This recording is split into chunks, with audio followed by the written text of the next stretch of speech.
மருந்தில்லா மருத்துவம் அறுவை சிகிச்சையின்றி குணப்படுத்தும் நிராஸ் பாத அழுத்த சிகிச்சை. ஜோதிடத்தின் பரிணாம வளர்ச்சி ஏஎல்பி ஜோதிடம். ஏஎல்பியில படிங்க, உங்க வாழ்க்கை உங்க கையில. மனிதன் சமூக விலங்கு, நாகரிகப்பட்ட விலங்கு. நாகரிகம் குறையும் போதே மாட்டிக்கிறீங்க. இந்திய வரலாறு தெரியாது, உலக வரலாறு தெரியாது, தமிழ்நாடு வரலாறு தெரியாது. அதை ஃபேன்ஷியாக நினச்சிட்டு இருக்கானுங்க. அது ஒரு சப்ஜெக்டாங்க அப்படின்ற மாதிரி பேசுகிறதுனால தான் நாடு நாசமாக போயிட்டு இருக்கு. நீங்கள் வரலாறு படித்திருந்தீங்கன்னா காந்தியும் வல்லபாய் பட்டேலும், நான் சொல்கிற வீடு சவர்கரும், அதுக்கடுத்து அரவிந்த் கோஷும், விவேகானந்தரும், அம்பேத்கரும் வாழ்ந்த ஒரு அரசியல் அமைப்பில் நீங்கள் யாரெல்லாம் அரசியல் வந்துட்டு இருக்கான்னு பார்க்க உங்களுக்கு கோவம் வருமா வராதா? இல்லை ஓட்டுன்றது எவ்வளோ வேலியபிள் தெரியுமா? உங்கள்பாட்டு புறப்பக்கம் டொக்குன்னு போட்டு போயிட்டு இருக்கேன். அரசியல் வருபவர்களும் அரசியல் நடத்துபவர்களும் கொஞ்சம் வரலாறு தெரிஞ்சால் இன்றைக்கி வர்ற எவனையுமே நம்ம ஒத்துக்க முடியாது. மணிக்கணக்காக மைக் பிடிச்சி பேசுகிறாங்க. என்ன எவன் ஒருவனும் இந்த தமிழ்நாட்டில் மொழி, இனம், ஜாதி, மதம் பேசக்கூடாதுன்னு ஒரு சட்டம் வரணுமா இல்லையானே? நீங்கள் வரலாறு தெரிஞ்சாலே உங்களுக்கு ஜாதி, மத, இன பேதம் அத்து போயிடுண்ணே. அது சத்தியம். வரலாறு சரியாக படித்தால் பல பேர் ஓட்டே வாங்க மாட்டான், ஒரு ஓட்டு வாங்க மாட்டான், கேட்கவே வர மாட்டான். போது இந்த பிரைமல் லாஸ்ன்னு சொல்கிறோம் பார்த்தீங்களா? இப்போ சமீபத்தில் உங்களுக்கு ஒன்று தெரிஞ்சிருக்கும். முதியோர்களை, வயதானவர்களை இளைஞர்கள் யாரும் மதிப்பதில்லை. ஆமாம், இருக்கு. நான் சரியானு சொல்ல மாட்டேன், டோட்டலாக மதிக்கிறது இல்லை. இது ஏன், இது எங்கிருந்து வந்ததுன்னு யோசிக்கிறீங்களா? ஆனால் எல்லாத்துக்குமே சோசியாலஜிக்கலி, சயின்டிஃபிக்கலி ரீசன்ஸ் இருக்குது. நம்ம தெரிஞ்சுக்கிற விரும்புறதுல தெரியறதில்ல. குழந்தைகள் மதிக்குதுன்னு நினைக்கிறீங்களா அப்பா அம்மாவை? இல்லை. சரி, வெஸ்டர்ன் கண்ட்ரியில் ஏன் இப்போ ஒரு டீனேஜ் வந்து வெளியே போயிடுறானுங்க, ஃப்ரீயாக விட்டுறான். இப்போ இன்னொன்று, இந்த மாமியார் குடும்பம் கேள்விப்பட்டிருக்கீங்களா? அது ஏன் இன்னைக்கு இருக்கு? இன்னைக்கு இருக்கு, அந்த காலத்துலேருந்து இருக்கு. ஆதாமங்கள் மட்டும்தான் அவங்க மாமியார் இல்லை, இன்னைக்கு இருக்கு. அது ஏன்? அது சைக்காலஜியில் இதுதானே என்ன சைக்காலஜிக்கல் ஜெலஸு, பையன் வாரிசுன்றது ஒரு டைப்பு. இதுக்கெல்லாம் வில்டூர் அண்ட் சயின்டிஃபிக்காகவும் ஹிஸ்டாரிக்கலாகவும் ரீசன் சொல்கிறாரு. ஃபார் எக்ஸாம்பிள் ஒன்றை மட்டும் சொல்லி முடிச்சிடறேன் நான் இன்றைக்கி இந்த ஹிஸ்ட்ரியை. இந்த primal generations, primal thought, primal லாஸ்ன்னு சொல்லுவாங்க. மற்ற முதியோரை மதிக்க வேண்டும், பெரியவர்களை மதிக்க வேண்டும். மதிக்கிறது தப்பு இல்லை. ஏன் மதிக்கணும்னு சொன்னாங்கன்னா, அவர் சொல்கிறார், அந்த காலத்தில் பிரைமிட்டிவ்ஸ்லாம் படிக்கும்போது இந்த ஒரு கூட்டத்தை சொல்கிறாரு. தனியான ஒரு மனித கூட்டமாக வாழ்ந்தானே ஒன்று சேர்ந்து ஒரு குழுவாகி கிராமமாகி நாடானது. ஒரு குழுவில் மூத்தவன் கிழவன் இருக்கான் பார்த்தீங்களா, மூத்த கிழவன். இது சிங்க கூட்டத்தில் இருக்குன்னு. சிங்க கூட்டத்தில் பர்டிகுலர் ஸ்டேஜில் கிழட்டு சிங்கத்தை எல்லா சிங்கம் கொண்டுரும். பாவமாக இருக்கும். வேகபாண்ட் சிங்கம். இதை பாருங்க. இது ஏன்? எல்லாமே அனிமல் பிஹேவியர்னு வந்ததே human behaviour. Animal man is social அனிமல்னு சொல்லுவாங்க சிம்பிளாக.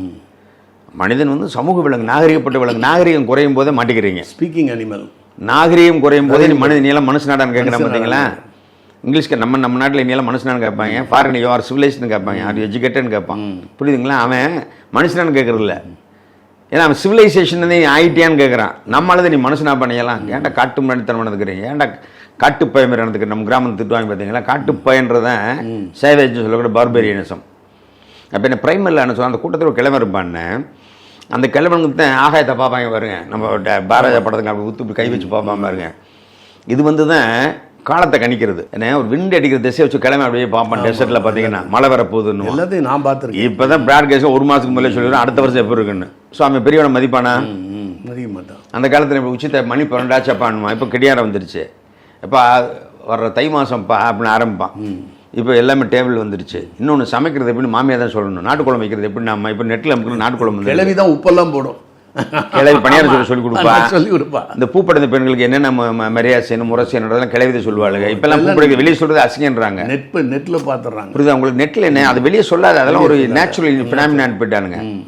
கல்யாணத்துக்கு சீர் செய்யணும், கிழக்கு சமய கருத்தவ மாதிரி. தாய்மாமன் சீர்னு என்ன? இப்போ அதெல்லாம் இருக்கா? தாய்மாமனே கிடையாது, மாமனே கிடையாது, நீ தாயே கிடையாது. தாய் மாமன் எங்கிருந்து வர போகிறான்? கலாச்சாரம் எங்கே உடையுது பார்த்தீங்களா? This is known as cultural change. புரிஞ்சுக்கோங்க. இதைத்தான் வில்டூர் என்ன சொல்கிறாருன்னா, அன்றைக்கு பழமைவாதியே தேவைப்பட்டான், அவனை மதிக்க வேண்டி இருந்தது. அவனுக்கு தான் கிழக்குது வடக்குது தெற்குது. இந்த அப்போ எது கிழக்கு வடக்கு தெற்கு? இந்த பக்கம் நேராக போனால் ஒரு ஆறு வருமாப்பான்னு அவன் தான் சொல்லுவான். என்ன போயிட்டு வந்திருப்பான்.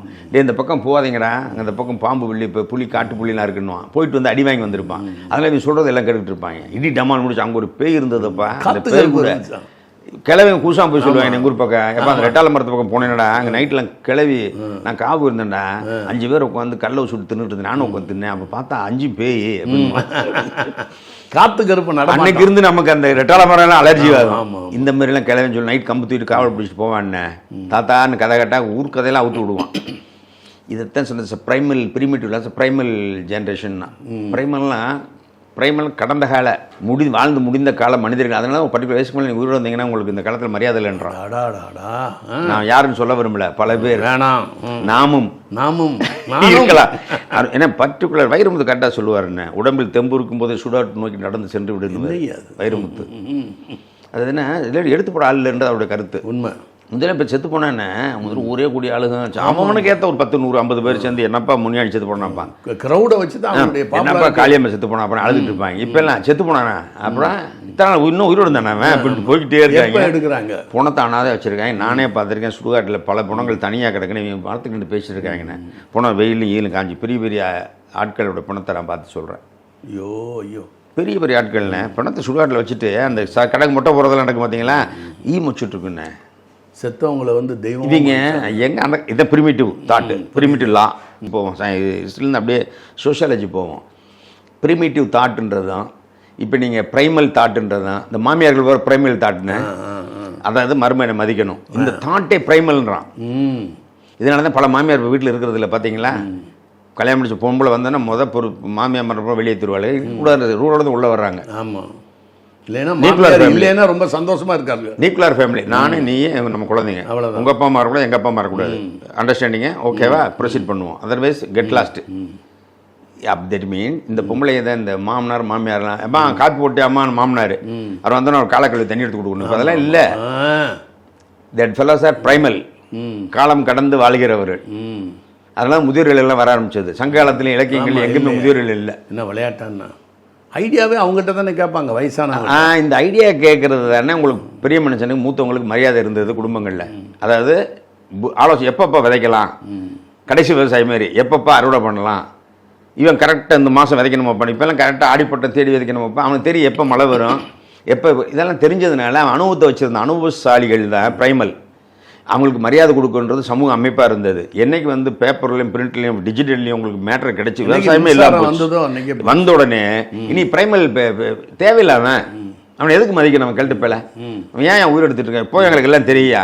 இப்போ சின்ன பசங்களுக்கு தெரியுது, நமக்கு தெரிய மாட்டேங்குது. அங்கே தான் நம்ம மாட்டிக்கிட்டோம். நமக்கு தெரிஞ்சது அவங்களுக்கு தெரியல. அதை முதல்ல எதுனாலும் நமக்கு தெரியறதுலாம் அவுட்டேட்டட். நமக்கு இப்போ மொபைலில் அந்த பச்சை கிரீன் பட்டன் இதுக்குள்ளே தானே இருக்குது. அதிகமாக வாட்ஸ்அப் பார்க்கலாம், நியூஸ் பார்க்கலாம். அது அவங்க உள்ளே என்னென்ன பண்ணுறாங்க நமக்கு எதுவுமே புரியலையே. எப்போ இப்படி கிட்ட நமக்கு அந்த விரலே வரமாட்டேங்குது. நான் அமைப்பு பாருங்கள் அந்த விரல்.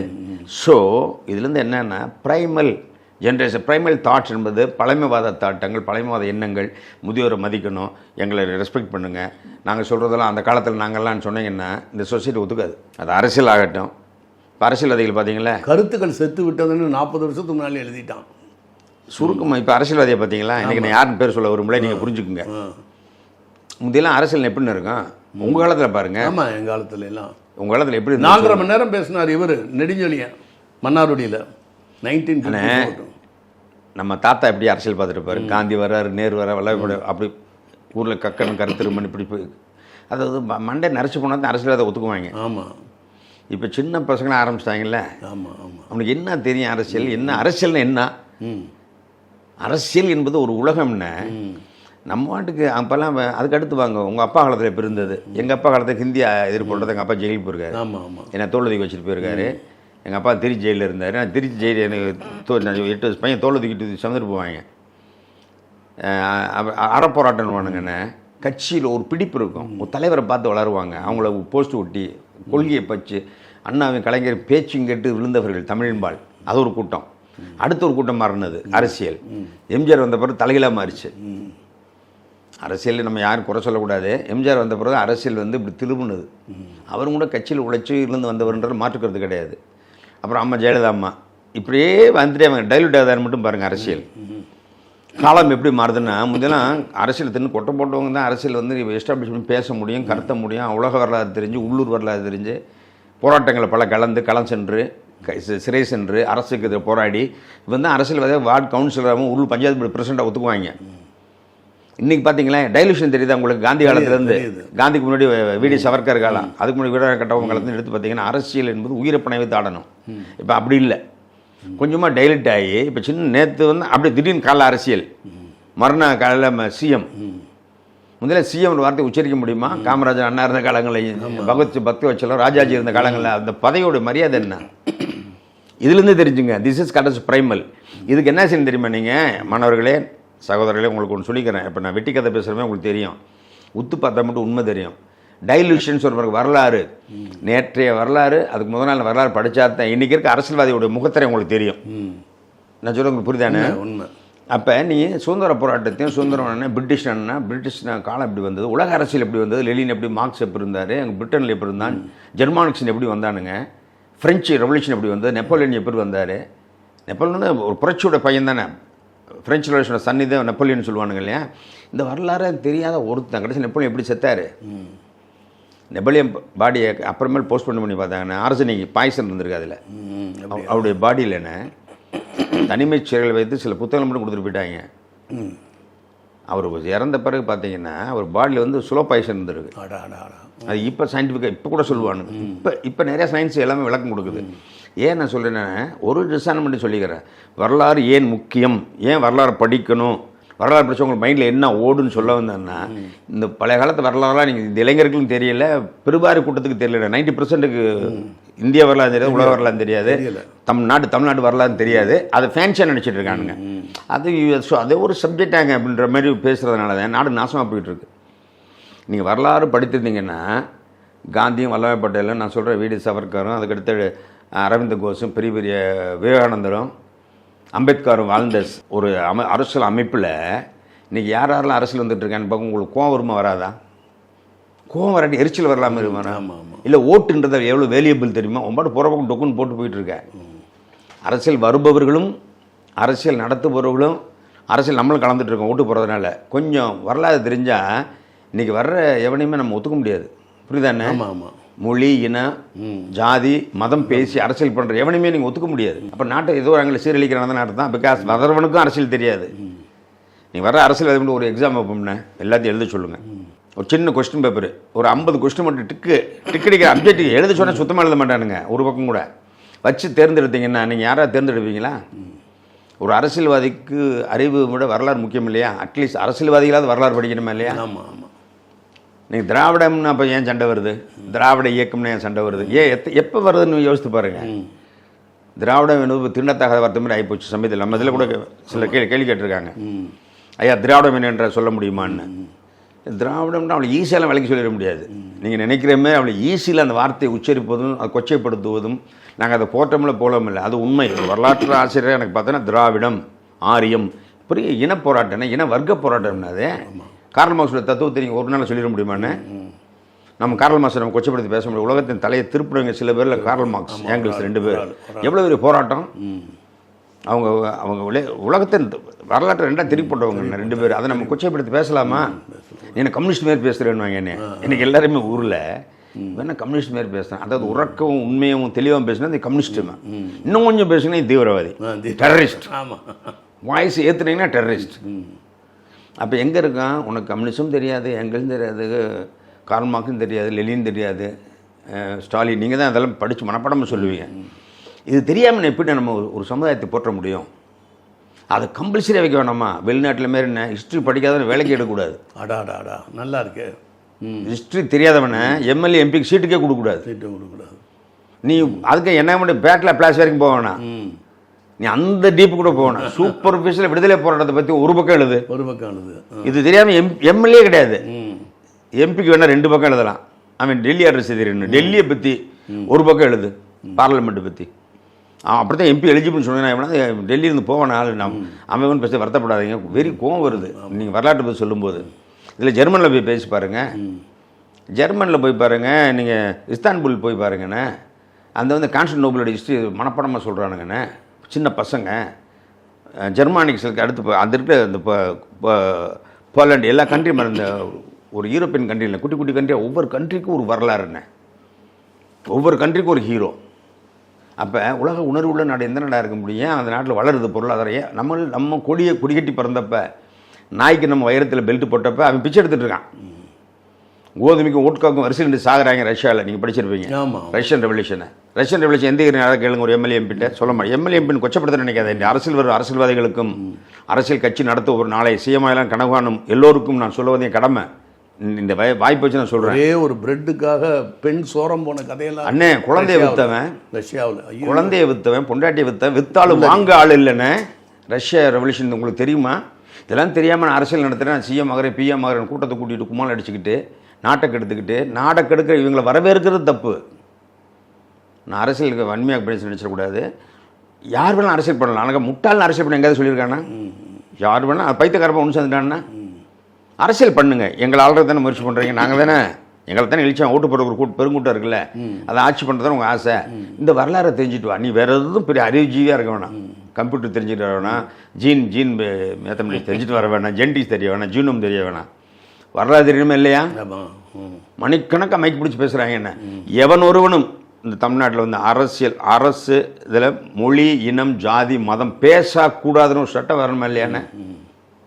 ஏன்னா பல பேர்பட்டல இருக்கோம். அது பொதுவான விஷயத்தை பேசு. அப்படி தானே அரசு சட்டம் வரணும். அரசியல் தெரிஞ்சவனுக்கு வரலாறு தெரியணும்னு கம்பல்சரி. உழுதுவனுக்கு வரலாறு தெரிய அவசியம் இல்லைண்ணே. அவன் உழுதுட்டு போய்கிட்டே இருப்பான். உழுதுண்டு வாழ்வார் மற்றெல்லாம் தொழுதுண்டு பின் செல்வார் வந்தால் வரட்டி போனால் உழுதுட்டு போயிட்டு இருப்பான். இப்போ உழுவுறவனு குறைஞ்சவன் எங்கேயாவது உழுகுறானா? இல்லை. டிராக்டர் வச்சு உழுதுட்டு இருக்கேன். அதுவும் உழவு இல்லை, சரியில்லைன்ட்டு மழை பெய்யுறதுல நாடு சுருங்கிட்டே போகுது. அக்ரிகல்ச்சர் லேண்டு விவசாயம் சுருங்குது. இதே ரேஞ்சில் போனீங்கன்னா நம்மளும் சோத்துக்கு என்ன பண்ணு தெரியாது. அதனால் வரலாறு ஏன் முக்கியம்? வரலாறு வடிவேல் சொன்ன காமெடியாக சொன்ன கூட அவன் ஒரு பெரிய இன்டலெக்சுவல் சார்லி சாப்ளின் மாரி. வரலாறு முக்கியமாக அமைச்சரேன்னு ஒரு வரியில் வந்து உலகத்தை சுருங்கி சொல்லிட்டு போயிட்டான்னு வடிவேலுக்கு நன்றி சொல்லுங்க. ஐன்ஸ்டீன் சொன்னதை அவர் சாதாரண சொல்லுவார். அப்போ அவன் ஒரு மேதை. என்ன எனக்கு வடிவேல் எனக்கு நெருங்கிய பழக்கத்தை சாதாரணமாக இருந்து நான் பழகிறேன். இன்றைக்கி வளர்ச்சி எனக்கு தெரியுது. அவனை மனசார அவனு சொல்லக்கூடாது. வடிவேலை மனசார பாராட்டுறேன். அவருடைய வளர்ச்சியும் அவருடைய எண்ணங்களும் செயல்பாடும் போட்டத்தக்கது. அதனால் சிஎம் மகன் பிஎம் மகன் அலைகிறானா? இல்லை இல்லை இல்லை இல்லை.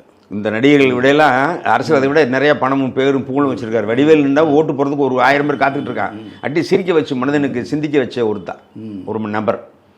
எம்ஆர்ஆர் அரசியலுக்கு வந்தாரா? நேரடியாக வந்தாரா? நாகேஷ் வந்தாரா? சந்திரபாபு வந்தாரா?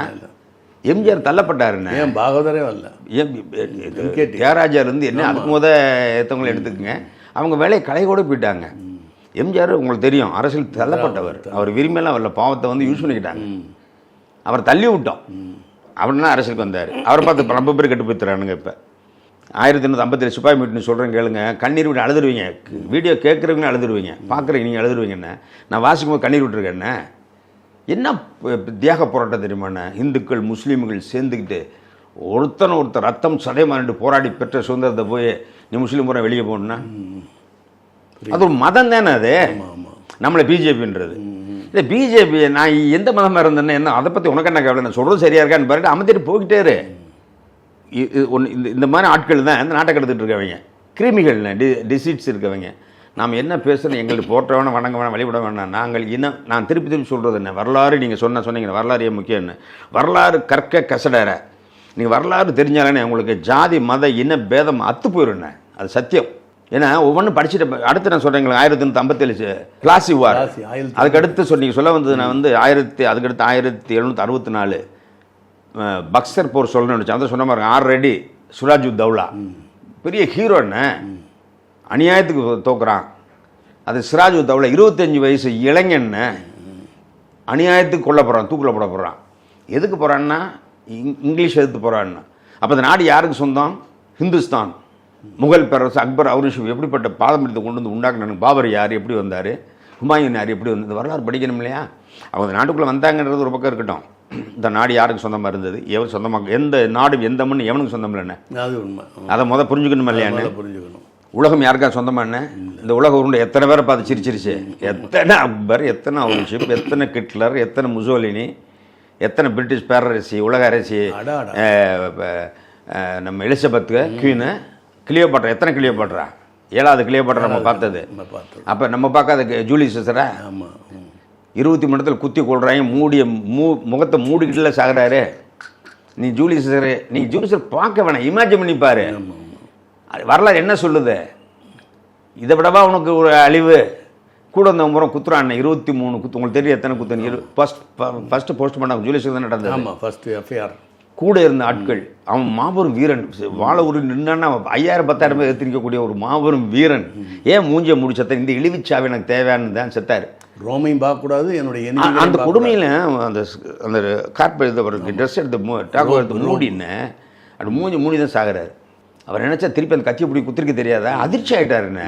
யாரு? நான் நண்பர்கள் கிளாஸ்மேட் ஒருத்தர் பின்னாடி சட்டையை பிடிக்க திரும்பி பார்க்குறாரு. ஸ்கூல்மேட்டு இல்லை, ஐயோ ஸ்கூல்மேட்னு திரும்புறாரு. அவன் சட்டையை பிடிச்சி முதுகில் குத்துறாங்கிற வார்த்தை வந்தது அங்கேருந்து தானே. யார்? ஜூலியஸோட கிளாஸ்மேட்டை கொண்டு வர்றாங்க. 22 பேர் ஒன்று சேர்க்குறாங்க. புருட்டஸ் கடைசி கீப்போட பையன். அவன் தான் கடைசி குத்தணும். யூடியூப் புருட்டஸ்ன்றது நீ மாடான்னு சொல்லி கேட்டார். மகனே நீயுமான்றதை அவன் கேட்டது. அவன் தான் கடைசி குத்துறான். அப்போ இந்த கொடுமையில் அவர் நினச்சா ஒரு ஒருத்தனை கொண்டு இருப்பார். அவர் என்ன களங்கண்டவன்? யார்? ஜெர்மானிக் ட்ரைப்ஸ்னால் என்னன்னு தெரியுமா உங்களுக்கு? வெல்லிங்ஸ்டன் ஒருத்தலாம் இருக்கான். ஜூலியஸர் மிரட்டினவன் ஒரு ட்ரைபல். அதுக்கடுத்த யூரோப்பியன்ஸில் இதில் ஐரோப்பில் இருந்த செலிஸ்டிக் ஆங்கில சாக்சன்ஸு பூரா 6 அடி 5 அடி 5.25 7 அடி இருக்க பர்சனாலிட்டி என்ன அத்தனை பேர்த்த டீசெண்டாக போய் அடித்து நொறுக்கி களிமட்டு வந்து ஜூலியஸ் சார் 3000 பேர் தான் 3 லட்சம் படையை ஃபேஸ் பண்ணுவார். அவர் வேறு உங்களுக்கு தெரியும் 13th லெஜிமெண்ட் இருக்கும். அதில் ஒவ்வொருத்தரும் ஒரு 1000 பேர் சமம். அப்படிப்பட்ட வீரன் நீங்கள் நினச்சி பார்க்கணும். ஏன் நம்ம கூட ஒரு கத்தியை ஒருத்தர் பிடிங்கி குத்திடுவேன் 2 பேர்த்த. இவர் எதிர்ப்பு இல்லாமல் செத்துருக்காருன்னு. ஒவ்வொரு குத்தும் அவருக்கு வந்து துரோகம் அதிர்ச்சி. நீயா பார்க்குறக்குள்ளே குத்திட்டாங்க சதன்னு. கடைசியில் ஏன் மூஞ்சி தூணோட துப்பலை மூஞ்சை முத்திட்டு உங்களை பார்க்க விரும்பினேன். இந்த நாட்டை உருவாக்கி கொடுத்தவன் ஜூலியஸ் சார். இந்த ரோமையை படைச்சவன் ஜூலியஸ் சார்.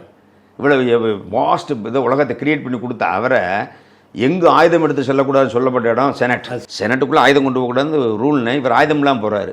ஒய்ஃப் அட்லீஸ்ட் ஒரு கத்தியாவது கொண்டு போங்கன்னு நம்ம அட்வைஸ் பண்ணுது. சின்ன கத்தி குருவால் கொண்டு போங்கன்னா அது நான் ரூலை மீற மாட்டேன் தூக்கி போட்டு போகிறாரு. எந்த நேரம் பாடி கார்டோட வருவாருன்னு பாடி கார்டு வந்து உள்ளே வரக்கூடாதுன்னு ரூல் செனட் காலுக்குள்ளே. அதனால் பாடி கார்டு வாசல் நிப்பாட்டிடுறாரு. பாடி கார்டு பின்னிடுவாங்க 12 பேர் தான் கொண்டுடுவாங்க. போலோ நம்மளை படிச்சிருக்கோம்ல அவங்கெல்லாம் வந்து ஒரு ஆள் 100 பேரை சமாளிப்பாங்க. வாசல் நிப்பாட்டிட்டாரு. உள்ளே போகிற சத்தம் மட்டும் கேட்டாங்க அப்படி நிற்கிறாங்க. அடுத்த ஆண்டனி அவன் ஒரு 10 புலிக்கு சமம். ஆண்டனி அவனும் அன்றைக்கி பிரிக்கப்படுறான். இதுலேருந்து ஏன் தெரியுமா? துரோகமும் குற்றமும் கூட வந்து குழி வைப்பாங்கன்றதை வரலாறு தான் சொல்லிக் கொடுக்கும். உன் நண்பன் சொல்லாத எவனையும் நம்பாத. உன்னையே நீ அறிவாய் சாக்ரட்டிஸ் சொன்னதுக்கு விஷம் கொடுத்தாங்க. உன்னையே நீ அறிவாய் உன்னை அறிந்தால் உலகத்தில் போராட எம்ஜிஆர் பாடினார். இந்த ஒரு வரிக்கை அப்படி தானே சாக்ரட்டிஸ்க்கு ஆர்சனிக் விஷம் கொடுத்து கொண்டாங்க. அவங்க கூட கடைசியாக குடிச்சு பார்த்து அதோட விஷத்தோட டேஸ்ட் என்ன எழுதிருக்காங்க. குடிச்சு நடக்கணுமா? விஷத்தை குடிச்சு நடந்துகிட்டே இருக்கணுமா? நடந்துகிட்டே இருந்தால் கீழே விழுந்து சாகிறாரு. கடைசியாக கேட்குறான் சிஷன், என்ன எனக்கு ஏதாவது கடைசியாக சொல்லிட்டு போங்க. உன்னையே நீ அறிவாய் தான்டா கடைசியாக நான் சொல்கிறது உனக்கும் இதுதான் என்னார். அந்த உன்னையை நீ அறிவாய்னா எவ்வளோ பெரிய விஷயம் அதுன்றீங்க. இதைத்தான் வந்து உலகத்தின் புரட்சின்னாங்க. உன்னையை நீ அறிந்தால் நாட்டில் பிரச்சனை வருது. அதைத்தான் நம்ம வரலாறு இதை வரலாறு சொல்லணும். இன்றைய அரசியல் வரக்கூடிய இளைஞர்களுக்கும் அரசியல் கூட்டம் போட்டு கத்துறாங்க பாருங்க, பெருங்கூட்டம் போட்டு கட்சி. அவனுக்கு என்ன வரலாறு நினைக்கிறீங்க? நீங்கள் காந்தி காலத்துலையும் நேரு காலத்துலையும் வல்லபாய் பட்டேல் காலத்துலையும் ஜின்னா காலத்துலையும் நீங்கள் வீடி சவர்கர் காலத்துலையும் பார்த்து அரசியல்வாதி எப்படி இருந்தாங்க? கூட்டம் எப்படியா கத்திட்டு இருந்தது? தயவுசெய்து நீங்கள் பழைய ஃப்ளாஷ்பேக்கில் போட்டு பாருங்கள். இதை நான் உங்களை சொல்லலாட்டி கூட இந்த ஜென்ரேஷன் திங்க் பண்ணி பாருங்கள். வரலாறு என்ன? வரலாறு சரியாக பிடிச்சிட்டா பல பேர் நீங்கள் அரசியலுக்கு வரமாட்டான். ஆனால் ஓட்டு போட மாட்டான்னு தெரியும். ஓட்டு உங்களுக்கு கேவலமாக போச்சு. அவனை ஈஸியாக வாங்கிடலான்னு நினைக்கிறான். யார் வேணாலும் பேசலாம். அதென்ன வந்துருச்சு. இந்த நடிகர்கள் மற்ற குழாங்குருத்து அரசியல் வர்றது காரணம் அரசியல்வாதிகள் என்ன? அரசியல்வாதி என்பவன் வேறு. அரசியலவை தொல்லாய் கொண்டவன், அரசியல் தெரிந்தவன். சிவாஜி சொன்ன அரசியல் நான் அறியாததா அப்படின்வார். சத்ரபதி சிவாஜி படிக்கணும். சத்ரபதி சிவாஜியை படிக்கணும். அவர் 19 வயசில் உள்ளே இறங்கினவர்னே வெள்ளம் ஜெயிச்சு குடிச்ச பிறகு நான் ராஜா மட்டும் எதுக்காதன்றான் கூட இருக்குவேன். நீங்கள் இப்படியே தளபதியாக இருந்துக்கிட்டே இரு, நான் கூட இருக்குன்னு சொல்கிறாங்கண்ணே. நீ ராஜா மட்டும் ஒத்துக்க முடியாது. ஏன்னா அது வந்து ராஜா இது சத்திரியன் ஆகணும், நீ சத்திரியன் கிடையாதுன்றாங்க. எத்தனை பேருக்கு தெரியும் வரலாற்றில் அவர் ஒரு தாழ்த்தப்பட்ட இனத்தை சேர்ந்தவர்னு. சிவாஜினே ஒரு தாழ்த்தப்பட்ட குடி. நம்ம ஊரில் தான் பறையர், செக்கிலியர், அருந்ததியர் அப்படின்னு பேசுகிறோம். அந்த ஒவ்வொரு ஸ்டேட்டுக்கு அதுபடி அதை தாழ்த்தப்பட்ட கீழே தள்ளப்பட்ட மக்களுக்கு வேற வேறு பேர் செருப்பு தைக்கிறவர் அப்படின்னு சொல்கிறாங்க. ஆனால் தாழ்த்தப்பட்ட இனத்தை சேர்ந்தவர், மன்னராவதற்கு அவருக்கு தகுதியில்லை என்று கூறப்பட்டவர். எத்தனை போர்க்குளம், எத்தனை அவுரங்கசீப், எத்தனை வாறு, எத்தனை போராட்டம். அவுரங்கசீப் வந்து பிரீடு, முகல் பிரீடுன்னு அவுரங்கசீப்பை. இந்த நிற்கிற ஒரு அவுரங்கசீப்பை, இங்கே நிற்கிற சிவாஜின்னு. இது வரலாறு தெரியுன்றிருக்கான்னு சொல்கிறவங்களுக்கு சும்மா வரலாறு என்பது என்னமோ போனால் வந்தேன், வரலாறு சரியாக படித்தால் பல பேர் ஓட்டே வாங்க மாட்டான், ஒரு ஓட்டு வாங்க மாட்டான், கேட்கவே வர மாட்டான், போது அன்ஃபிட் ஆயிடுவானுங்க. அதான் சொல்ல வர்றேன். சிவாஜி என்ன பண்ணுறாரு தெரியுமா கடைசியில்? அண்ணே சிவாஜி கூட இருந்த தளபதிகள் பூரா மராட்டியாஸில் பாதி பிராமின்ஸ் இருக்காங்க, முக்கால்வாசி பிராமின்ஸ், மராட்டியா பிராமின்ஸ், சத்திரபதிகள், தளபதிகள், அவங்கெல்லாம் வந்துன்னா பெரும் பெரும் உயர் ஜாதியை சேர்ந்தவர்கள்னே. வார் பிடிக்கும் போதும் ஆயுதம் ஏந்த போதும் முன்னாடி சேர்ந்து அவருக்கு ஃபைட் பண்ணும்போதெல்லாம் பின்னாடி சப்போர்ட் பண்ணிட்டே வர்றாங்க. ரைட்டுங்களா? நாடை பிடிச்சி கோட்டை குத்தம் உண்டான பிறகு மன்னராகும்போது கட்டையை கொடுக்குறாங்க. அதாவது நாங்கள் மன்னர் ஆகிறோம்ப்பா, நீ வேணால் தளபதியாருன்ற அவங்க கருத்து சொல்ல வர்றது. அப்போ சிவாஜி இதுக்கெல்லாம் அதே சிவாஜி வசனம் பேசியிருப்பார், பிச்சு எடுத்திருப்பார் அந்த படத்தில். அப்போ என்ன சொல்கிறாரு தெரியுமா? அப்போ என்னடா ஆகிறேன் நான், ஏன்னா அரசாங்க என்ன நீ சத்திரியராகணும், பிராமண ஆகணும்னு சொல்கிறேன்னா சத்திரியராகன்றாங்க. பான்ஸ்லேஸ்னு ஒரு குரூப் வருவானுங்க, அது இந்த அந்த இனத்தை சேர்ந்தவர் தான் அவர், பான்ஸ்லே.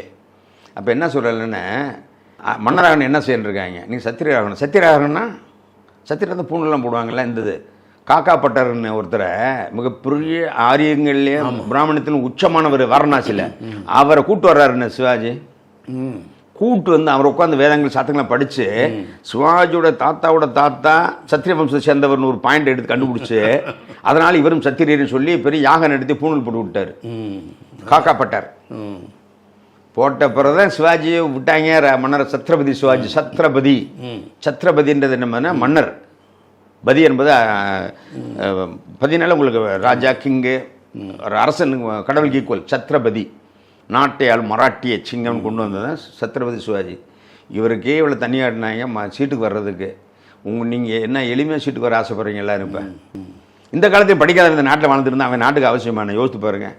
முந்தைய காலத்தில் படிப்பு வசதி இல்லைன்னா எதுவுமே. இப்போ படிக்காதவன் இந்த நாட்டுக்கு வேணுமா? அவனால அந்த நாடு இனிமேல் வளர்ச்சி அடைய போதா?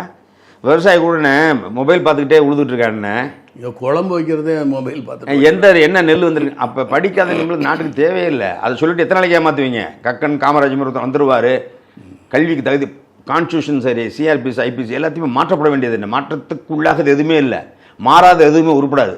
ஆனால் மாற்றம் ஒன்றே மாறாதுன்ற தெரிஞ்சிருப்போம். சோசியல் மாறக்கூடியது மாற்றங்கள் தானே புதுமையை உண்டாக்கும். புதுமை உண்டாக்க என்ன தெரியுமா? எல்லாத்துக்கும் ஒரு தகுதி இருக்குமே. அரசியலுக்கு ஒரு தகுதி வைக்கப்பட வேண்டும்னா அனைவரும் பிற்காலத்தில் வரணும். வரலன்னா கண்டவெல்லாம் அரசியலுக்கு வருவான். நம்மளே எதுக்கு போயிட்டு நமக்கு சம்பளம் கொடுத்துறான்னா, நீங்கள் நடிக்க வந்துட்டீங்களா, நீங்கள் அரசியல் வந்தாலும் வந்துடுவீங்க, இனிமேல் சொல்ல முடியாது.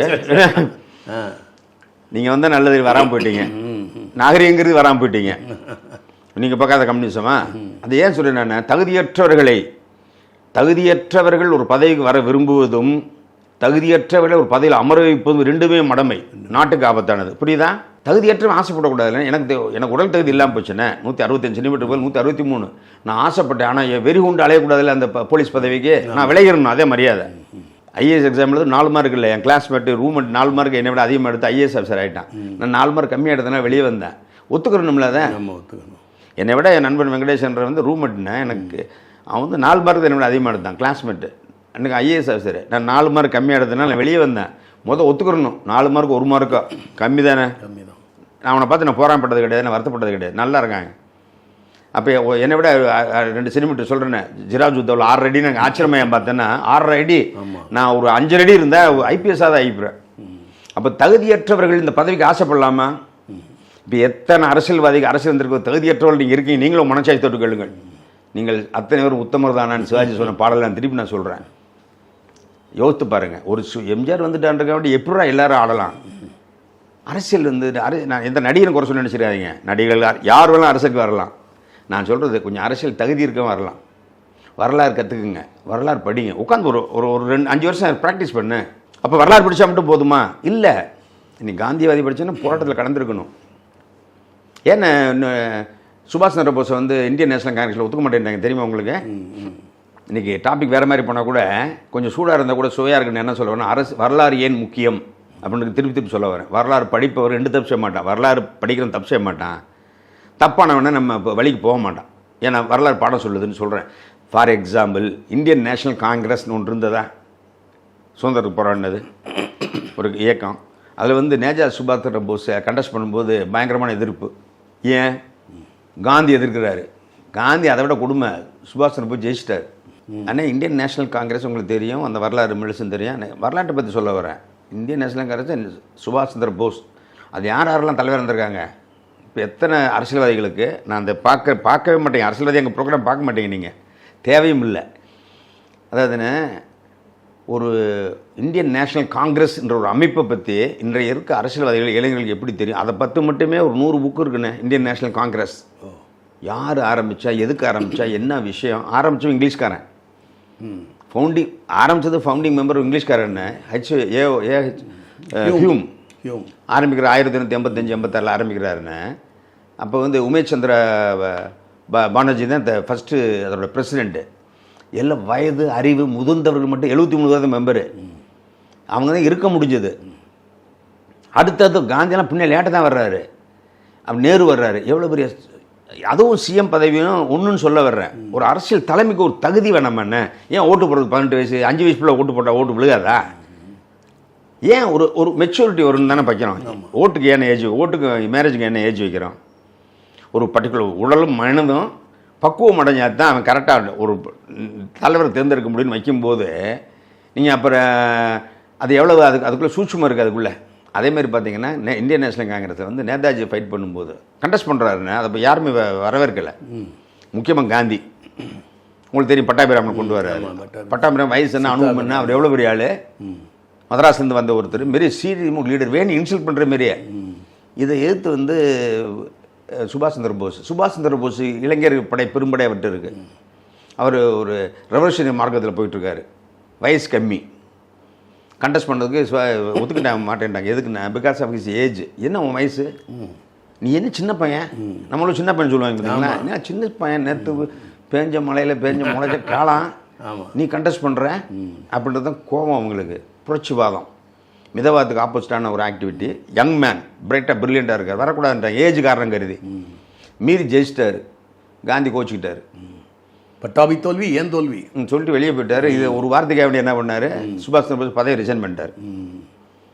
இதை எதுக்கு சொல்கிறேன்னா, அதுக்கு ஒரு தகுதி இருக்குன்னு வச்சாங்க. இன்னும் ஒவ்வொன்றுக்கும் ஒரு நண்டாளுக்கு ஒரு தகுதி தரம் வேணும். தரத்தை வளர்த்துக்கிறோம். இல்லாட்டி வளர்த்துட்டு வரும்போது உங்களுக்கு அந்த சீட்டுக்கு மரியாதை, அவங்களால வேறு ஆங்கில அரசியல் என்பது தியாகம்னே. அரசியல்வாதிகள் என்றைக்கு எத்தனை ஜெயிலு, எத்தனை சிறைச்சாதம், எத்தனை குடும்பத்துக்கு கொடுத்து பிரிஞ்சு வாழ்கிறது, எவ்வளோ பெரிய போராட்டம், எவ்வளோ சப்ஜெக்ட் தெரிஞ்சிருக்கணும், எத்தனை ஸ்டேட் இருக்குது, எத்தனை ஸ்டேட்டில் எத்தனை கட்சி இருக்குது, எத்தனை எதிர்கட்சி இருக்குது, இதில் மனப்படம் கேட்டால் சொல்ல தெரியுங்களே உங்கள் தலைவனுக்கு. இதை போக இன்னொன்று சொல்கிறேன் கேளுங்க, உன் கத்துனா பத்தாது. இந்த நாட்டோட ஸ்ட்ராட்டஜி என்ன, இந்த நாட்டுக்கான இன்டர்னல் பாலிசி என்ன, எக்ஸ்டர்னல் பாலிசி என்ன, டிஃபென்ஸ் பாலிசி என்ன, இந்த நாடு எந்த யுத்தங்களை காத்துக்கிட்டு இருக்கு, சைனாவுக்கு நமக்கு என்ன பிரச்சனை, எத்தனை பேருக்கு தெரியும்? இந்தோ சைனா வார் பற்றி அவனுக்கா தெரியுமாண்ணே? ஒரு பக்கம் ஒரு பக்கம் மட்டும் தமிழில் கூட எழுதி சொல்லுங்கள். இந்தோ சைனா வார் எத்தனை வார் நடந்துருக்கு முதல் கேளுங்க. ஏன் தெரியுமா? இந்தியாவோட பாலிட்டிஷியன், தமிழ்நாடு அரசியல் பாலிட்டிஷியன் என்பதை தனியாக அதை சொல்கிறேன். தமிழ்நாடுக்கு இருக்க பிரச்சனை தனி, இந்தியாவுக்கு இருக்க பிரச்சனை உனக்கு தெரியுமா? ஏன் ஸ்ரீலங்கன் இஷ்யூவில் வந்து இந்தியா ஃபுல் பிரிட்ஜில் இறங்க முடியல? நம்ம அங்கே சப்போர்ட் பண்ணால் அங்கே காஷ்மீரில் அடிப்பானுங்க, புரியுதா? உலக நாடுகள் ஒரு சபை இருக்குண்ணே. உலக நாடு சபை எப்போ தோன்றியது, அதோட பர்பஸ் என்ன, முதல் உலகவாரோட தாக்கம் என்ன, இரண்டாவது உலகப்போட தாக்கம் என்ன, காலனைசேஷன் என்ன, இதெல்லாம் ஒரு அரசியல்வாதிக்கு அடிப்படையாக தெரியணுமா இல்லையா? இது சிவில் சர்வீஸும் டிஎன்பிசி எக்ஸாம் எழுதுறவனுக்கு அடிப்படை கொஸ்டின். படிப்பும் கிடையாது, அறிவும் கிடையாது, வரலாறும் தெரியாது, எதுவும் தெரியாது, அரசியல் பண்ணுவேன் நான், சிஎம் ஆவேன், பிஎம் ஆனவன் நம்பி எப்படி நாட்டை ஒப்படைக்கிறது? மக்கள் தான் எதுக்கடுத்தா ஓட்டு போகிறதுக்கு கூட்டம் சேர்ந்துடுறான்ல.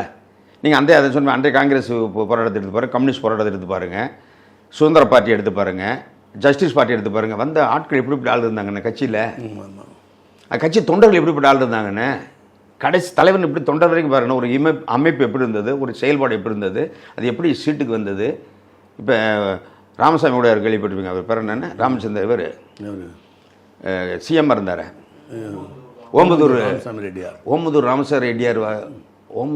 ஓமந்தூரார்னு சொல்லுவோமே, அவருடைய தியாக செயல்லாம் அவங்க எப்படிப்பட்ட ஃபேமிலி, அவங்க கடைசியில் எல்லா நிலத்தையும் வள்ளலாறு கொடுத்துட்டு போயிட்டார்.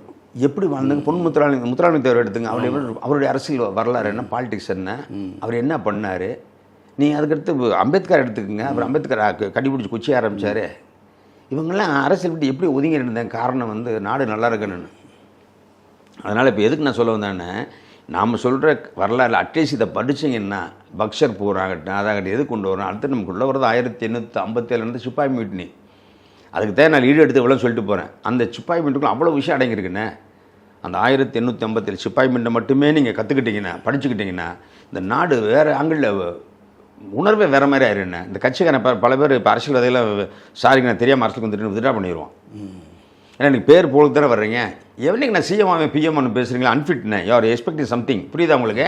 அண்ணா என்னைக்கு வந்து நான் சிஎம் ஆவேன் பிஎம் நான் நாட்டை பிடிப்பேன்னு சொன்னேன்னா நீ எதையோ எதிர்பார்க்குற, எதிர்பார்த்தா வர்றேன். நீ எதிர்பார்த்த அரசியல் நீ கொள்ளக்காரன் இல்லையா? என்ன இதுக்கு முதல் வந்த தலை அப்படியே எதிர்பார்த்தாங்க. காந்தி நேரு நான் பிரைம் மினிஸ்டர் ஆவேன்னு சொல்லிட்டு வந்தாங்களா?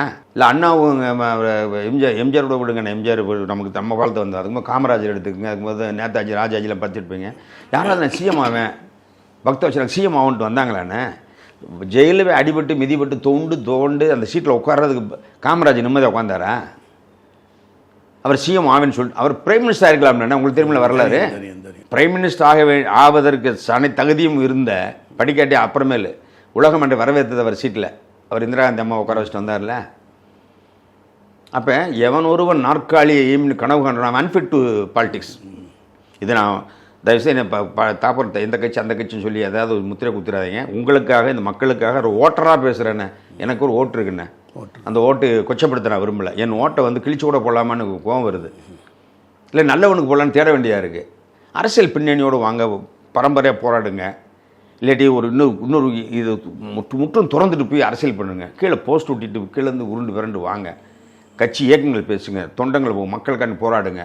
எத்தனை போராட்டம் நடந்ததுன்னா அந்த போராட்டம் எங்கே போயிட்டாங்க? காணா போயிட்டாங்கண்ணே. நீங்கள் இப்போ தயவுசெய்து பேர் சொல்ல விரும்பல. கொடியங்குளத்துலேருந்து எனக்கு தூத்துக்குடி அலங்கமிலேருந்து எத்தனை பிரச்சனை போராளிகளை ஆள் அட்ரஸ் இருக்காங்களே. இப்போ எப்படி அடைக்க ஒடுக்கி வச்சுருக்கீங்க?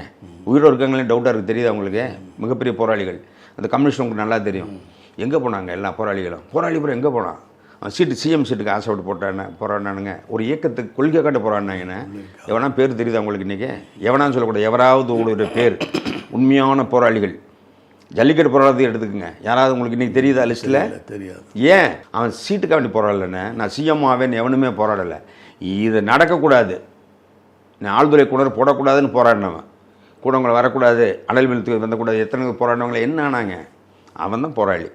அவன் தான் நாட்டுக்கு தேவை. தன்னை இழந்து தன்னை இடம் பொருள் ஆவி இழந்து அவன் தான் போற்றத்தக்கவன்.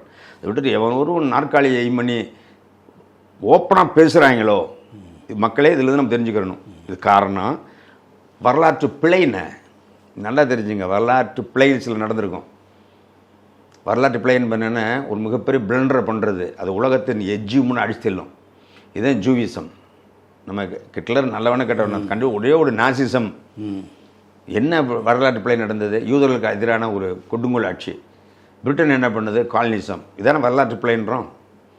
அந்த பிள்ளை தான் இப்போ இப்போ நடந்துகிட்ருக்கு. இதுக்கு என்னதுன்னா, நீங்கள் ஓரளவுக்கு வரலாற்றை புரட்டி பார்த்துட்டு தெரிஞ்சுக்கிட்டீங்கன்னா மக்களும் தெளிவாயிடுவான். மக்கள் தெளிவாயிட்டா இந்த அறவை கடைகள் உள்ள நுழையாது. பிகாஸ் மக்களுக்கு வரலாறு தெரியலை. நமக்கு தெரியாத விஷயங்களை போட்டு உழப்பக்கூடாது, தப்பான இமேஜ் மக்களுக்கு பதிவிக்கக்கூடாது. ஃபார் எக்ஸாம்பிள், லண்டன் எங்கே இருந்தது தெரியுமா உங்களுக்கு? பிரிட்டன், அமெரிக்கா அப்படின்னு இருக்கணும். ஏன் பேரிக்கான்னு வைக்கக்கூடாதுன்னு அதுக்கு பேர்? பேரிக்கா மாதிரியே இருக்கா? நான் ஏன் கேட்குறேன், திராவிடம் கொச்சப்படுத்துறவங்களுக்கு சொல்ல வர்றேன். அமெரிக்கான்னு ஒன்று இருக்குல்ல, ஒரு ஒரு அது கான்டினென்ட்டில் ஏன் அதுக்கு அமெரிக்கான்னு பேர் வைக்கணும்? லண்டன் இருக்குன்னு அழகான நகரம், ஏன் இல்லை வண்டன் பேர் வைக்கலாம்ல? குண்டன் கூட பேர் வைக்கலாம்ல? ஏன் வச்சது லண்டன் பேர்? லண்டன்றதுக்கு ஒரு அடையாளம் இருக்குன்னு, அதுக்கு ஒரு காரணம் இருக்குது. ரைட்டா? அது புரிஞ்சுக்கணும் இல்லையா? அது என்ன நான் சொல்ல வர்றேன். அதேமாதிரி America, United States of America எப்படி வச்சு அமெரிக்கான்னு இருக்குல்ல, அதுக்கு ஒரு ரீசன் இல்லாமல் இருக்குமா? இருக்கும். அது ரீசன் தெரியணும்ல. தெரியாமல் அதை நம்ம கொச்சப்படுத்தலாமா? அமெரிக்கான்னு பேர் வச்சது யார்? அது பேரிக்கா மாதிரி இருக்குன்னு பேசலாம்ல. ஏன்? அதுக்கு ஒரு ரீசன் இருக்குது. அதேமாதிரி திராவிடர் அப்படின்றது ஒரு ரீசன் இருக்குமா இருக்காதா? ரைட்டானே? அந்த ரீசன் தெரிஞ்சால் பேசு, தெரியாட்டி பேசாமல் இரு. தெரியாதுன்ட்டு போ. அதை கொச்சப்படுத்தலாமா? அதை அரசியல் பண்ணலாமா? தமிழ், திராவிடம், தெலுங்கு, மலையாளம், உருது, கன்னடம் எல்லாமே இருக்குது. யாருமே இதை கண்டிக்க ஆள் இல்லாதனாலையும் உங்கள் மேலே கேஸ் போட ஆள் இல்லாதனால, கேஸ் போடுறதுக்கு லா இல்லை, பாயிண்ட் இல்லை. புரியுதா? சிஆர்பிசி ஐபிசி மெகலை எழுதுனது எப்போ? 1861 இந்த சட்டங்கள்லாம் இல்லை. நீங்கள் மொழியோ இனத்தையோ ஜாதியை வச்சு அரசியல் பண்ண அரெஸ்ட்னு போட்டிருந்தா அந்த சட்டம் வந்திருக்குமா? நல்லாயிருக்கும். ஏன்னா வரலாறு தெரியாது. இன்னும் வரலாறு மறைச்சிட்டீங்க, வரலாறு திரிச்சிட்டிங்க, வரலாறு தீ வச்சு எரிச்சிட்டிங்க. ஃபார் எக்ஸாம்பிள், இப்போ நான் விட்டுறதை சொல்லக்கூடாதுன்னு சொல்லுவேன். அமெரிக்கா அப்படின்னு ஏன் பேர் வந்தது தெரியுமா? அந்த கான்டினென்ட் எப்போ கண்டுபிடிக்கப்பட்டது உங்களுக்கு தெரியுமா? அமெரிக்கோ வெஸ்பிகின்ற ஒரு மாலுமி வந்து அதை அந்த அந்த கண்டத்தை முதல்ல கால் பதிச்சு கண்டுபிடிச்சி அதை பேர் ஃபிக்ஸ் பண்ணுறா. இப்போ ஒரு கான்டினென்ட் கண்டுபிடிச்சி அதை இந்தியான்னு நினச்சிக்கிட்டாங்க. அங்கே இருக்கவங்களே வெஸ்ட் இண்டீஸை பூரா அவனை இண்டீஸை பூரா இந்தியன் ரெட் இண்டியன்ஸை. அப்புறம் அதுக்கு பிறகு என்ன, அவரெல்லாம் இறந்து பல வருஷம் கழிச்சு ஒரு கார்ட்டோகிராஃபர் உலக படத்தை வரைகிறான். அவன் பேர் மறந்துட்டவன். மறையும் போது நான் ஒவ்வொரு காண்டன்ட் பேர் வச்சுட்டு வந்தவன் இந்த கண்டத்துக்கு வரும்போது என்ன பேர் வைக்க, அவன் எனக்கு பேரிக்கான அது பேரிக்கா அவன் வைக்கிறான் பேர், தன் நண்பனுடைய பேர் முதல் காடிபடுத்தோட அமெரிக்கா வெஸ்புக்கியோட பேர் அமெரிக்கோன்றது அமெரிக்கான்னு வைக்கிறான். புரியுதா? இதுதான் அமெரிக்கா. லண்டன் என்பது என்ன? லண்டன் ஒரு சதுப்பு நில காடு, இன்றைக்கி இருக்க தேம்ஸ் ரிவர். அதை ரோமன்ஸ் கைப்பற்றிய பிறகு ரோமனுடைய தேவதை, வார் தேவதை பேர் லண்டேனியம். லண்டேனியம்ன்றது ஒரு கையில் ஒரு சோட வச்சு நிற்கின ஒரு ரோமன் காடஸ். அந்த தெய்வத்தின் பேர் நம்ம ஒரு காளி மேரி, பத்ரகாளி மேரி. லண்டேனியம் அப்படின்ற பேரத்துக்கு அந்த ஊருக்கு வச்சான். அந்த தேம்ஸ் ரிவரை கட்டி ரைட் லெஃப்ட் அணை கட்டினவங்க ரோமன்ஸ். சதுப்பு நிலத்தை நகராக்கினவங்க ரோமன்ஸ். அதில் லண்டன்காரங்க லண்டன் பேர் வச்சு லண்டன் இதை சுருக்கி லண்டன் வச்சுக்கிட்டான். அப்போ அதுக்கு ஒரு வரலாறு இருக்கா, அதுக்கு ஒரு காரணம் இருக்கா? அதேமாரி இவ்வளோ இதுக்கெல்லாம் இருக்கும்போது திராவிடத்துக்கும் திராவிடருக்கும் ஒரு காரணம் இல்லாமல் இருக்குமா? யோசித்து பாருங்கள். அதை சொல்கிறேன் ஏன்னா அன்றைக்கி எப்படி அமெரிக்கா வெஸ்புக்கி பேரை ஒருத்தர் வச்சானோ, எப்படி லண்டனியத்துக்கு லண்டன்னு ஒருத்தர் பேர் வச்சானோ, அதேமாரி இந்த பகுதிக்கு இந்த மக்களுக்கும் தெக்கணமும் சொன்னீங்களே, தக்கணம் இத்தனை என்ன சொல்கிறது தெரியுமா? திருப்பி சொல்கிறேன். வரலாறு என்பது எப்படி ஒரு லண்டனுக்கும் அமெரிக்காவுக்குமே ரீசன் இருக்கும்பொழுது தமிழன், திராவிடர், ஆரியன், என்ன ஆரியர் வந்து ஆரியவர்தன் பேர் வச்சான். அப்போ ஆரியர் உங்களை தடுக்க முடிஞ்சதா? முடியலையே. ஆனால் ஆரியர் 2 கான்செப்ட்னு, ஒன்று படையெடுத்து வந்து நாட்டை கைப்பற்றினாங்க, இது சிந்திச்சு நிலத்தை அழிச்சிட்டு அந்த மக்களை கொண்டுட்டு உள்ளே வந்து இந்த நாட்டை கைப்பற்றிட்டாங்க அப்படின்ற அப்போ ஒரு நாடே இல்லைன்றது ஒரு கான்செப்ட்.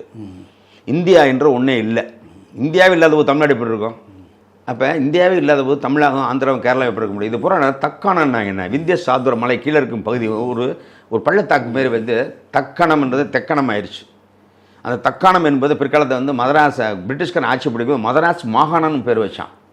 இந்த பக்கம் கல்கத்தா, இந்த பக்கம் பாம்பே, சென்ட்ரல் வந்து பாம்பே, இந்த பக்கம் கல்கத்தா, இதை எடுத்து பிரித்தாங்க. அப்போ பார்க்கும்போது திராவிடம் என்றது வார்த்தைகளை வந்தது என்னென்னா உங்களுக்கு இதிலேருந்து ஆரம்பிக்குது.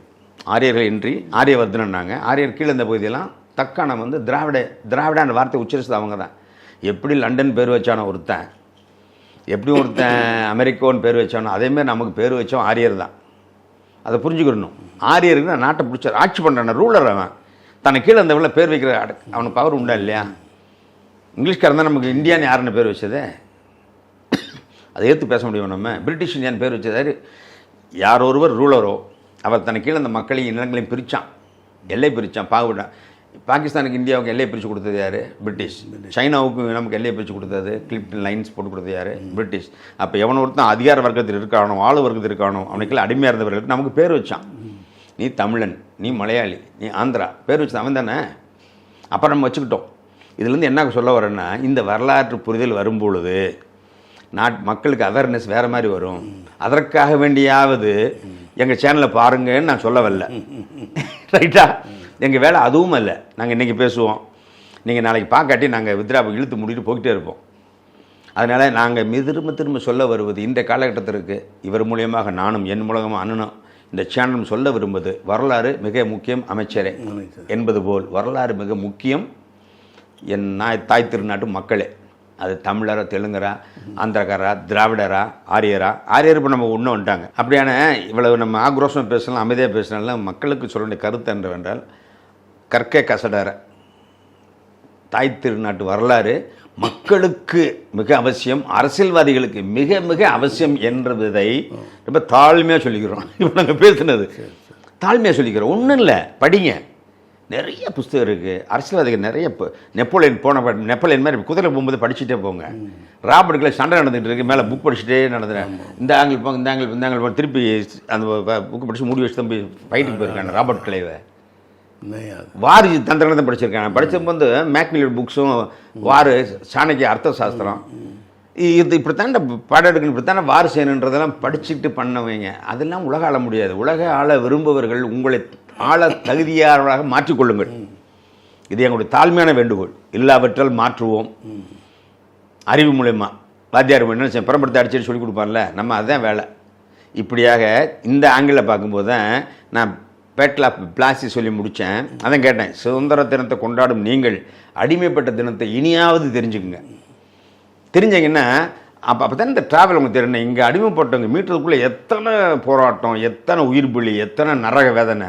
இது தெரிஞ்சால் நீ எப்படி இந்த தேசத்தையும் மண்ணையும் குறைச்சி பேச முடியும்?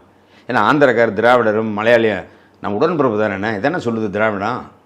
திராவிட கதை சுருக்கண்ணே, அண்ணன் தம்பி தத்துவத்தை சொல்கிறதானே திராவிடம். சுருக்கமாக சொல்கிறேன். திராவிடம் என்பது ஒரு குழுண்ண, இனக்குழு, மொழிக்குழு. மொழி இனத்துலேருந்து வந்தது மொழி, மொழியிலேருந்து வந்தது இனம், அப்படி பிரிச்சுக்கிட்டாங்க பின்னாடி. புரியுதானே? புரோட்டோ திராவிடன் என்ன? உங்களுக்கு வேர்ல்டு சிவிலைசேஷன் தெரியுமா? இந்து சிவிலைசேஷன் பற்றி தெரியுமா? எவனாவது போயிருக்கீங்களா அந்த பக்கம்? அது எங்கே இருக்குன்னு சொல்லுங்கள் தயவுசெய்து. இந்த அரசியல்வாதிகளை நான் ஏன் சொல்ல கொச்சப்படுத்துறேன்னு, கோவப்படுத்துறேன். எனக்கு உரிமையை உண்டு, நான் பேசுகிறேன். நான் ஒன்றும் மதத்துக்கு இனத்துக்கு அந்த நெகட்டிவாக பேச, அந்த வேணாம் உணர்வு வேணான்னு சொல்ல வரேன். மத இன ஜாதி மத குப்பையில் போட்டு அரசியல் பண்ணு. ஒன்றுமே இருக்குதா அரசியல் பண்ணுறது உனக்கு? நீ அரசியல் வேறு நிறைய பண்ணலாம். நாட்டை வளர்க்குறது எப்படி, நாட்டை காப்பாற்றுறது எப்படி, இனக்கலகத்துக்கு அடுக்குறது இப்படித்தானே அரசியல் பண்ணணுன்னே. நல்ல விஷயங்களை கொண்டு வரது எப்படி பண்ணலாம். இப்போ என்னன்னு பாருங்கண்ணே, இப்போ சிந்துச்சமலை நாகரிகம் தெரியாமல் நீங்கள் ஆரிய என்ட்ரி புரிய முடியாது. ஆரிய என்ட்ரி புரியாமல் நீங்கள் திராவிடத்தை புரியாது. எனக்கு ஒரு தம்பி எவ்வளோ கேட்டிருந்தா, அண்ணா திராவிடத்தை பற்றி சொல்ல முடியுமான்னு. அவளை ஈஸியெல்லாம் சொல்லி அதான் சொல்லிகிட்டு இருக்கேன். நம்ம சேனலில் நம்ம கொடுக்குற இன்டர்வியூ ஏதோ ஒரு வழியில் பயனுள்ளதாக போகணும். ஆமாம் ஆமாம், கண்டிப்பாக. நம்ம இன்னும் மேஜிக் பண்ணி இதை விற்று காசு பண்ணி இதனால் நம்ம டாக்டர் காலைல திறந்து ஹிஸ்ட்ரி கிளாஸ் நடத்தப்படும், டியூஷன் கூட நடத்தலை. நான் ஏதோ நல்ல விஷயம் போய் சேரட்டும். அப்போ நான் என்ன செய்யணும்னா, நீங்கள் திராவிடத்தை சிந்துச்சமொழி நாகரிகம், உலக நாகரிகம் படிக்கணும். அப்போ உலக நாகரிகம்னா முதல் நாகரிகம் எங்கே தோன்றியது, எதுலேருந்து எது தோன்றியது, மனிதன் எப்போ நாகரிகம் அடைய ஆரம்பித்தான்.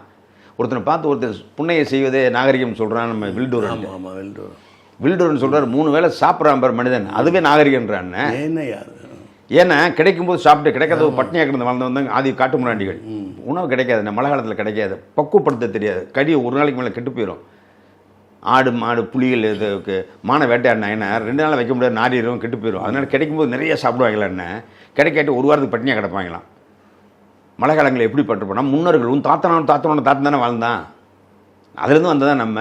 அப்போ அவன் சொல்கிறான், வில்டூரன் சொல்கிறாரு, மனிதன் உணவை பக்குவப்படுத்தி பாதுகாத்து அதை வைத்து 3 வேளையும் சாப்பிடும் பக்குவம் அடைஞ்ச அதான்டா நாகரிகன்றான். புரியுது புரியுது. நாகரிகம் உச்சம் அடைஞ்சது உணவை பாதுகாக்க தெரியும் போது. அப்போ நான் எதை சொல்கிறேன், அந்த நாகரிகம் தெரியணும் இல்லையா? உலக நாகரிகம் தெரியாமல் உள்ளூர் நாகரிகம் தெரியாமல் தமிழர் நாகரிகம் உனக்கு எப்படி தெரியும்? தமிழர் நாகரிகம் பண்பாடு எப்படி உனக்கு புரியும்? நீ எப்படி அரசியல் பண்ணுவேன்? அரசியல் வந்து நாகரிகத்தையும் பண்பாடையும் காப்பாற்றுறது இல்லையா? ஒரு அரசியல்வாதியோடைய அந்த காலத்து மன்னர் வாழ எடுத்து போனான்னா தன் இனத்தோட பெண்களுடைய மானத்தையும் கற்பையும் காதுகிறது போர்க்களத்தில் செத்தான்னு. போர் எடுத்து போகிறான்னு அவன் ஜெயிச்சா நம்ம பெண்களை பூரா சூறையாடுவான், சொத்தை பூரா அழிப்பான். அப்போ அவனை பாதுகாக்கிறதுனா தன் மனைவி கொண்டு போனவன் அவன் தானே உணர்வு உள்ளவன், அவன் தானே போராளி. இன்றைக்கி நீங்கள் எடுத்துன சிஎம் சீட்டு பிஎம் சீட்டு காரு கொடி சைரன் நடக்கணுன்றான்ல, சைரனில் போகணுன்றான்ல. அப்போ சைரனில் போகிறவன் ஒருத்தர் எவ்வளோ உழைச்சிருப்பான் அந்த சீட்டுக்கு வருது, அதையும் யோசித்து பாரு. எனக்கு தானே ஆசை சைரன் ஆச்சில் ஆம்புலன்ஸ்லேருந்து போகணும் நம்ம. ரோமாபுரி நகரம் ஒரே நாளில் கட்டப்பட்டதல்ல. அப்போ என்ன சொல்கிறது வேதனை? படிக்காத முட்டாள்களை ஏன்டா இப்படி பேசுகிறீங்கன்னு கோவம் வருது. படித்தவன் பண்பட்டவன், ஒரு ஓட்டில் தோத்தவன், ஒரு எழுத்தில் தோத்தவன், உலகத்தின் வரலாற்றை புரட்டி போட்டு எழுதுறவங்களாம் கஞ்சி இல்லாமல் செத்தான். கார்ல் மார்க்ஸ் எல்லாம் வாவு சிதம்பரம்ல மன்னன் கடை வச்சு செத்தார். பாரதியார் என்ன செத்தார்? 10 பேர் கூட அவர் 15 கூட வரல. இந்த நாடு இது ஒரு நாடு, இது ஒரு மக்களுக்கு ஒரு கூட்டம். என்ன வரல, என்ன தெரிஞ்சுருக்கீங்க, கூத்தடிக்கிறீங்க? அப்போ சாதாரண சிந்திச்சோம்னா இருந்தால் ஆரியர் தெரிய முடியும். ஆரியர் தெரிஞ்சால் உங்களுக்கு திராவிடம் தெரியும், திராவிடம் தெரிஞ்சால் சகோதரத்துவம் தெரியும். தக்காணம்னா தக்காணம் என்ன இல்லை ஒரு அனந்தமின்னு சொல்கிறது ஏன் வேதனையாக இருக்குது? ஏன்னா தென்னாட்டு மக்கள் ஒரு ஊர்தாய் மக்கள் சொல்கிறதுல என்ன, அதில் நமக்கு என்ன வருத்தம்னு? நாங்களாம் அது கேரளாவில் தோட்டம் சுற்றி வச்சுருக்கோம், மலையில் போகணும், சாயை போட்டு கொடுக்குறான், டீ கொடுக்குறான், வாங்க சேட்டா அப்படின்னு கூப்பிட்றான். அது அவனை சேட்டான்னு சொல்கிற நமக்கு என்ன கஷ்டம்? தெலுங்காரன் என் சகோதரன் சொல்கிற நமக்கு என்ன வருத்தம்? இதை பிரிக்கிறதுல உனக்கு என்ன சந்தோஷம்? அதில் இல்லை திராவிடம் பெருசா தமிழ் பெருசா, டே அம்மா பெருசா அக்கா பெருசா சின்னம்மா பெருசா, இதாண்டா கேள்வி. இந்த ஒரு கேள்வி வேணான்னு சொல்கிறதானே கருத்து. பேச வேண்டிய கருத்து நிறையா இருக்குது. அதனால் இந்த அறியாமை போகணுன்னு, அரசியல் சூது விலகணுன்னா வரலாறு முக்கியம். இன்றைக்கி நம்ம திருப்பி சொல்ல வந்தது, இதை சொல்லி முடிச்சாதான் நான் உங்களுக்கு பிளாஸ்டிக் போரோட தாக்கத்தையும் அதுக்கடுத்து அதுக்கு மேலே பேட்லி அதோட இம்பாக்ட் உங்களுக்கு தெரியும். இப்போ உங்களுக்கு முதல்ல சொல்லிட்டேன், நாடு எங்கே அடிமைப்பட்டதுன்னு திருப்பி வரலாறு தொட்டோம்னா நம்ம எங்கே விட்டோம் அங்கேருந்து ஆரம்பித்தோம்னா பிளாஸ்டி 57 முடிஞ்ச பிறகு பக்சார்னு ஒரு போர் வருது. நீங்கள் பாலிடிக்ஸ்னு ஒன்று எப்படி அரசியல்வாதிகள் இருக்கணுங்கிறதுக்கான ஒரு விளக்கம் கொடுத்தீங்க. அதை விட நம்ம அந்த 1757 ஏற்பட்டதும் அப்புறம் 1857 அது 100 வருஷத்துக்கான போராட்டம் அது துவக்கம். அது சொல்ல வந்த என்னென்னா எல்லாம் அரசு, இதுவும் அரசு வரலாறு வந்து அரசியல் தானே. பாலிடிக்ஸ் தான் ஹிஸ்ட்ரி இஸ் த பாலிடிக்ஸ்.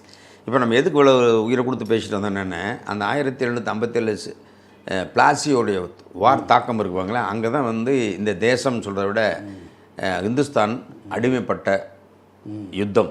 என் நடிப்பை ஜெயலலிதா பாராட்ட மறுத்தார். ஏன் தெரியுமா? நக்கீரன் இதழில் சினிமா கொட்டகை டைரக்டர் ரைட்டர் VC குகநாதன் எழுதி வரும் புதிய தொடர் வாங்கி படியுங்கள் உங்கள் நக்கீரன்.